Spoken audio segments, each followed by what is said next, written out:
welcome to Newfoundland and Labrador Studies 2205. This is Unit 2, The Roots of Our Culture. I'm Miss Fleming, your instructor for this course. This is Section 5, Lesson 8, Video 1 on Lifestyle, Government, and Religion of Settlers. As most settler communities in the 1800s were based upon the cod fishery, most were built along the coast. However, no two communities were alike, as some were strictly fishery centers, while others were hubs of different occupations. Some communities lost many of their residents in the summer months to the Labrador or bank fisheries. And many settled communities in the early 1800s moved further inland into the woods in the wintertime, similar to indigenous populations of the area. This was called winter housing, and was widely practiced outside of the Avalon Peninsula.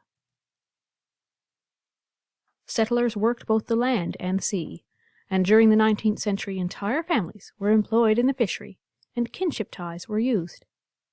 Brothers usually fished together, and crews were completed with sharemen when families couldn't outfit boats completely on their own. Although the fishery was the main economic activity for most communities, it would not be practiced all year round, so it was combined with other fisheries and land-based work during the other seasons. Rural households participated in various subsistence activities for home use, but sometimes they sold their goods as well. Subsistence was important to outport adaptation, much like indigenous family groups. Settlers began participating in a seasonal round as well, following the fishery, the seal hunt, subsistence farming, berry picking, and hunting seabirds. Planting of crops utilized fish offal and manure, so nothing went to waste. December to February was the time for harvesting timber for firewood and for repairing homes, boats, and stages. And depending on the location, communities were unique in diet, practices, and food production. There were a lot of changes in local government and justice through the 18th and 19th centuries. The system using a naval governor appointed by the British government was still in place until the later part of the 18th century. To administer affairs more efficiently, the island was divided into 9 districts and zones in the 1760s.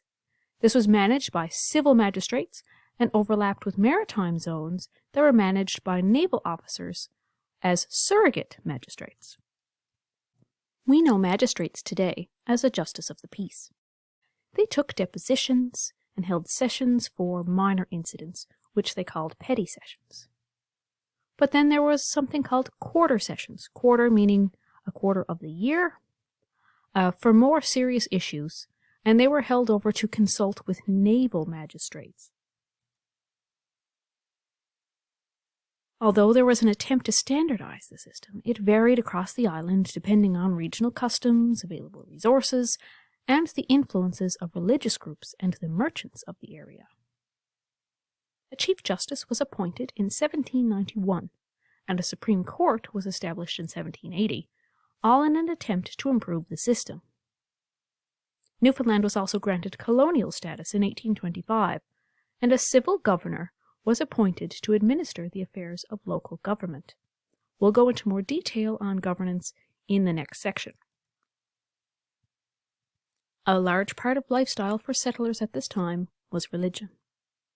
The original distribution of religious institutions was based on immigration patterns. The common trend was as follows. English immigrants were usually members of the Church of England, which is later called the Anglican Church of Canada, or Methodist and Congregational, which is later the United Church of Canada. Irish and French immigrants were usually Roman Catholic, and Scottish immigrants were usually Presbyterian, although Highland Scots on the west coast were Roman Catholic as well. Changes in the distribution pattern emerged with the influence of missionaries to gain converts. Later in the 19th century, the Salvation Army and Pentecostal movements also grew congregations, along with a small group of Seventh-day Adventists. Unfortunately, like much of British North America at the time, the growth of permanent settlement brought religious tensions and prejudice. Each denomination became responsible for educating the children of the congregation, which further isolated members to associate almost entirely with their denomination alone. The denominational school system was in effect in the province of Newfoundland and Labrador until 1998, which, considering our history, is not that long ago. I was a student in the denominational system until junior high. Religious organizations tried to gain controlling power through government influence. Because of this, there has been a close association between religion, politics, education, and ethnicity that some would argue still continues to some extent today. So now it's time to continue to the next video, but I will say make sure to take a break, especially for this lesson, because there's a lot of information on settler lifestyle. So take a little break, have a stretch, and come back for the next video.